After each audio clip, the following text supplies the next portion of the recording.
Dolly Skuce is, wait for it, 92 years old, but she's achieved more in the last few years than most of us manage in a lifetime. She lives in a residential home in Belfast, but believe me, at heart, Dolly is a traveller, and a rare one, who at the age of 85 kicked off her transglobe wanderings with a 6-week train trek to Outer Mongolia, Beijing and Hong Kong. Well, I was just curious. I thought it was the Trans-Siberian Railway attracted me a lot. I wanted to be on it if I could get on it. And we stopped. We stopped 2 days at Paris, 2 days in Berlin, 2 days in Poland, in Warsaw, and 4 days in Moscow. And then we had 4 days on the train.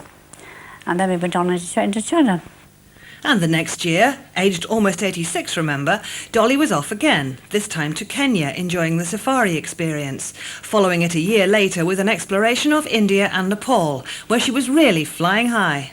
Nepal I liked very much, and we went on the Himalayas and we circled Everest twice, one day in a plane. Very nice. Dolly's 87th year was an even busier one. On her nomadic schedule were Australia via Singapore and Canada. And then I went on to Greenland and for 4 days out of that trip, and that was marvellous, because we went out to see the icebergs, and the icebergs were really absolutely staggering. The way they were, I think they were hand sculpted, I think they were hand carved, they really were beautiful. 1993 brought a trip back in time for Dolly to South Africa, the land of her birth. When I grew up as a small child, I heard people talking about Pretoria and Pietermaritzburg and Johanna. I thought they were towns in Ireland.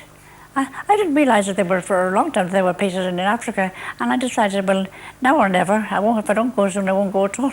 So I went. It's a lovely country, a lovely country. And she was similarly impressed with Sri Lanka in 1994.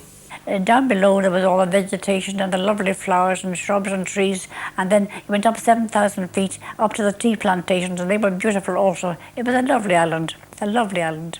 There's nothing she really won't tackle, whether it's a microwave or my exercise bicycle with a photograph of her on it, or travel or whatever have you. She's prepared to listen and have a look at it. And that includes the literary field. Yes, this year Dolly has proved her versatility yet again by publishing not one but 2 books, a set of stories once told to her grandchildren and Magic Lanterns to Moon Landings, in which she gives her very personal memories of many major 20th century events, such as the loss of the Titanic. All the shops in Athlone, all the big shops, had big swathes of black crepe in the window. And a lot of the men wore black armbands, and the women all went on dressed in black. There was an absolute pall over the whole town. And here she is on the suffragette movement. Absolute dreadful women. The viragos are the worst kind. But nowadays, there's a girl of 18 accepts her vote automatically. But in those days, the women had to fight for it. Dolly certainly never stopped fighting. Right now, she's thinking of editing her traveller's tales for publication and no doubt dreaming up some new trips too. But at 92, shouldn't she at least be slowing down? I'm not afraid of dying. I'm afraid of a manner of death. I would be afraid that I have a long illness, but I can't very well have it now. At 92, I've cheated somebody somewhere along the line.